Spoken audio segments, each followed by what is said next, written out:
I arrived at the show on Thursday morning, just before lunch, and it was anticipation for me because I knew the stand was being built on Wednesday, and by Thursday it was, nearly there.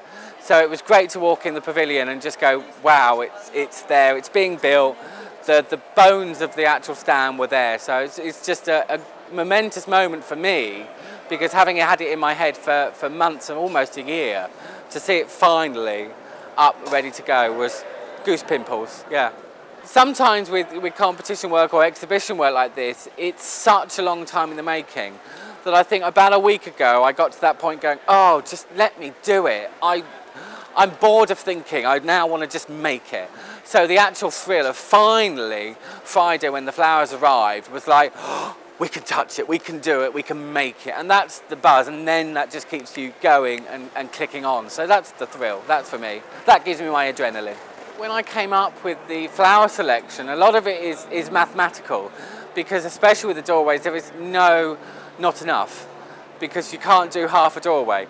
So we had the mock-up at the shop, which has been great to work on, and we kind of worked out how many we'd roughly need, what the volumes were. So there's what I call is like the fillers, the carnations, some of the chrysanthemums, the basic flowers.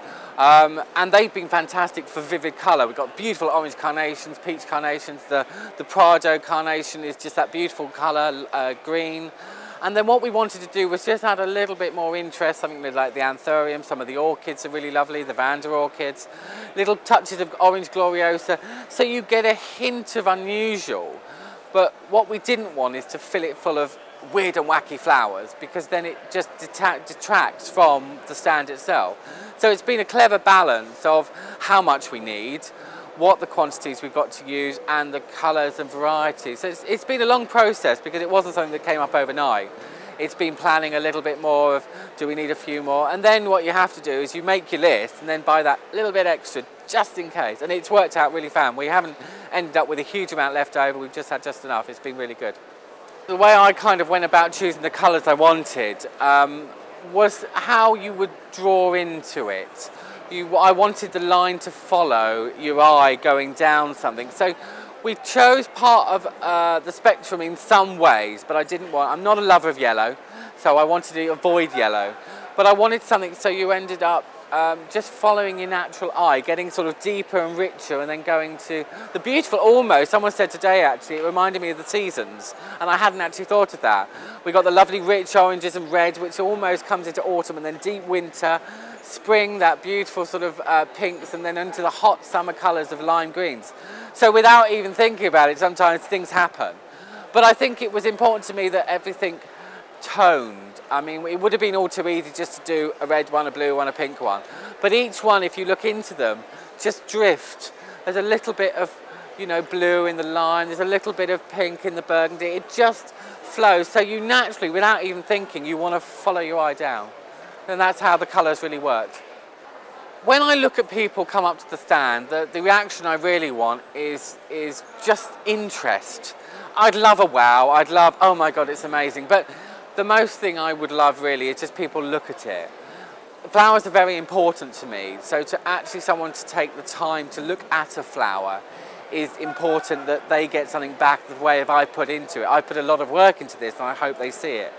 So really, like I say, what I want people to look at is just flowers and appreciate flowers, and we've done it with a twist that is designed, it can look quite designed, but you could still take a tiny section and go, oh, I love pink roses, I love orange lilies, it's got that tiny little love alliums, that kind of thing. So it's got something everyone should be able to take a part of a doorway and go, oh, I love that. And that's what it means to me. We've had a roller coaster. Luckily I've had my friend and colleague and boss David Ragg with me, and he's been a great team member. And I think we keep each other grounded. It's lovely. We've both experienced a lot. And I do want to thank him. He's been an amazing friend and colleague. And so it's been great to work together. We quite kind of bounce off. If I'm a little bit low, he'll pick me up. If he's a little bit low, we pick each other up.